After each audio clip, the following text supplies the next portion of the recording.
Nosso assunto aqui, vamos falar de fé nas madrugadas. Acho que esse é o assunto mais comentado aí dos últimos dias, que são as lives do Frei Gilson, que durante a quaresma, ele já vinha fazendo algumas lives, mas acho que se intensificou na quaresma, né, Juna?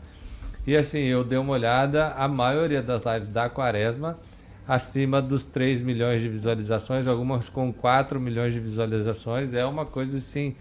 E é longa a live lá, é 3 horas e tanto, 4 horas. E começa que horas, Rodrigo? Começa naquele horário 3h50 ele já tá on, né? 3h50 da manhã, começa gente. o rosário.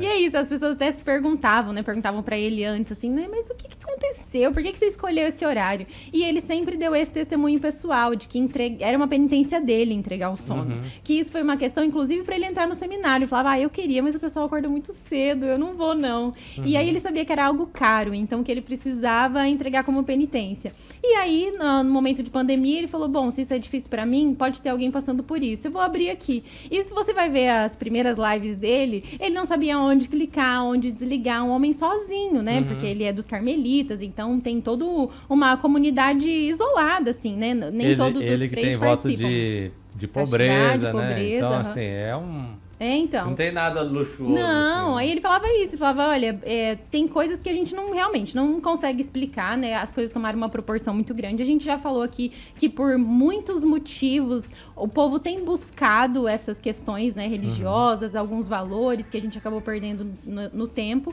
E assim, muito embora seja 4 da manhã, é na sua casa, né? Então tem a sua possibilidade. Poxa vida, o pessoal levanta, ele ainda brinca. Não dá pra rezar com o cobertorzinho, né, gente? Você tá lá com o seu cafezinho, cobertorzinho, quando você percebe, assim, ó, 6 da manhã. É isso, pessoal, rezamos mais um terço. Ele fala, puxa, perdi, né? Então tem que tomar esse cuidado. Mas ainda na comodidade. E aí, essa semana aí viralizou por outras questões, né? Por questões inclusive políticas aí, né? E, claro, a internet ainda é terra de ninguém, sabe, Rodrigo? É muito triste ver algumas acusações. E você entra na live dele, é realmente só oração, um cara que tá lá aberto a receber os pedidos, ensinando através da Bíblia. Ele se desafiou muito estando nesses podcasts aí recentemente, Sim. esteve no Pânico muito recentemente, e até nessas questões políticas ele foi perguntado sobre isso e ele é contra, né? Então ele fala sobre isso, sobre não politizar a fé. Então, ter esse cuidado. E aí, ele tá meditando, inclusive, sobre o silêncio em relação a isso, né? Ele usa um livro depois do Rosário, que dura das 4 às 6. E aí, assim, por unção mesmo, assim. Ele começou a meditar sobre o silêncio. E aí, recentemente, depois dessas acusações, ele parou até de divulgar a quantidade de pessoas que estão ao vivo. Porque as lives realmente alcançam 3 milhões, 4 milhões de visualizações. Mas, ao vivo, nós já chegamos em 1,5 milhão, né? Então, e até nessa reportagem fala isso, que não oscila muito. Porque tem live que, assim, quando entra, estoura, né? E daí depois o pessoal desiste. Ou, dependendo do horário, né? Como vai ficando mais tarde, então entra mais gente. Mas ainda oscila muito pouco. Ele tem aí conquistado muitos fiéis e a gente não pode deixar, né, que essas questões... Júnior, eu acredito, assim, o YouTube, ele tem isso, né? Às vezes entra uma pessoa, sai outra e tem um rodízio ali das pessoas, vai compensando, né? Acaba atingindo um certo número de pessoas e aí fica flutuando ali num número assim. Sim. Mas eu acredito que seja a minoria das pessoas que fica às 4 horas. Até porque 4 horas é muita coisa. São 2 horas, das 4 às 6. O rosário da madrugada.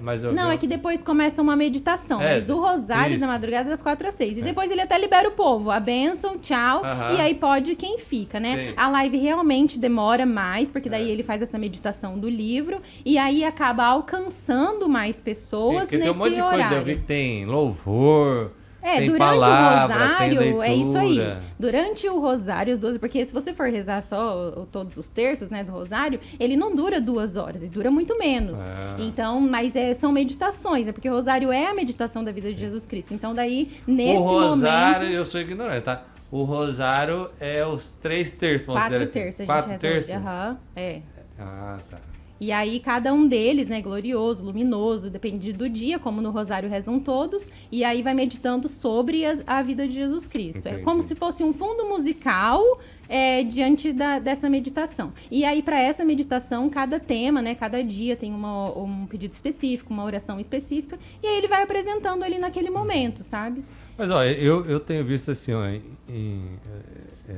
mesmo na igreja católica, igreja evangélica, nesse momento nós temos vivido um grande despertar Sim. da espiritualidade. Muitas pessoas que antes estavam distantes estão se aproximando. Sim. Buscando conhecimento, A gente, né? a gente achou que com a pandemia as pessoas se afastariam ainda mais. Uhum. Mas eu vejo que da pandemia para cá as pessoas têm buscado mais. Sim.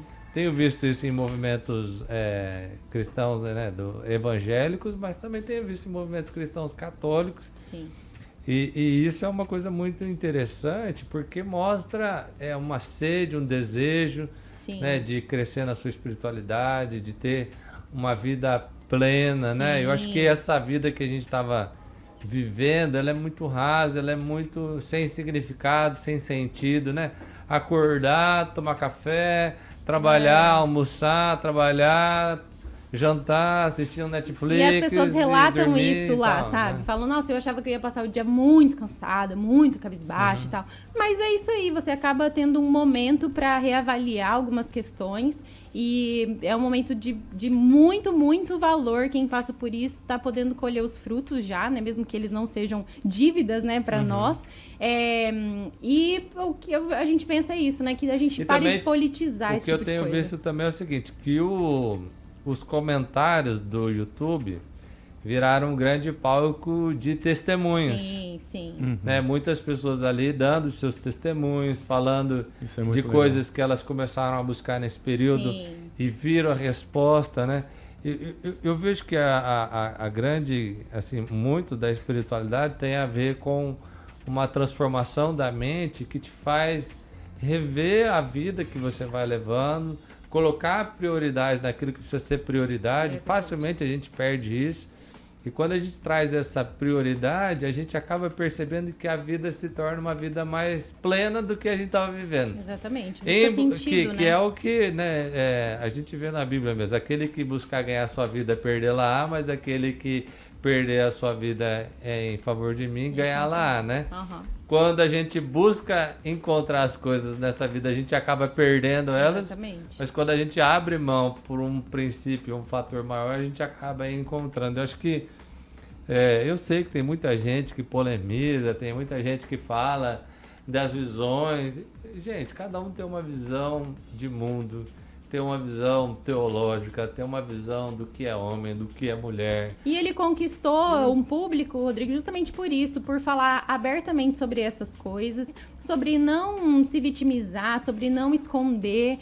São palavras duras de vez em quando, mas são palavras bíblicas. E as palavras bíblicas, por vezes, eram duras também. Então, Por vezes não, Juna. A maior parte das A vezes. maior, se você for honesto, se você for honesto, não dá pra olvidar e você, disso. eu costumo falar assim, a turma fala assim, não, é porque o cristianismo é contra isso, o cristianismo é contra aquilo. Não, o cristianismo é contra todos nós, gente. Porque a premissa do cristianismo é que a gente precisa morrer para Cristo nascer em nós. Tudo precisa mudar. Nosso desejo precisa mudar, nossa vida precisa mudar, tudo precisa mudar. Agora, a maravilha é o seguinte, põe qualquer livro numa prisão, o que acontece? Agora põe uma Bíblia dentro de uma prisão e você vê uma revolução de vida sendo transformada. Então, assim, e ele é muito acessível, tem respondido muitas dos questionamentos do povo, assim mesmo. Sim. E eu acho que por isso se dá o sucesso. E aí por isso também se dá os haters, né? As pessoas que polemizam e que vão buscar algum cancelamento enquanto ele tem conquistado cada vez mais fiéis. Eu tenho visto porque eu atendo pessoas e uma senhora estava me contando desse caso, que eu nem sabia, desses problemas das lives dele. Falei, gente, mas problemas, a pessoa está fazendo um bem para a humanidade, qual que é o problema? Mas aí eu achei que fosse outros cristãos que estavam... Não, é dentro da própria igreja que ele está... Não, que eu, aqui, pelo menos na cidade que eu ouvi falar... não, eu falou acho assim que ninguém precisa acordar de madrugada para ficar rezando. E próprios líderes religiosos falando... Só não vir, né? Só não vir. Se até Jesus foi perseguido, meu amigo. Sim, não é você que vai passar ileso. É isso aí. Maia, seu bom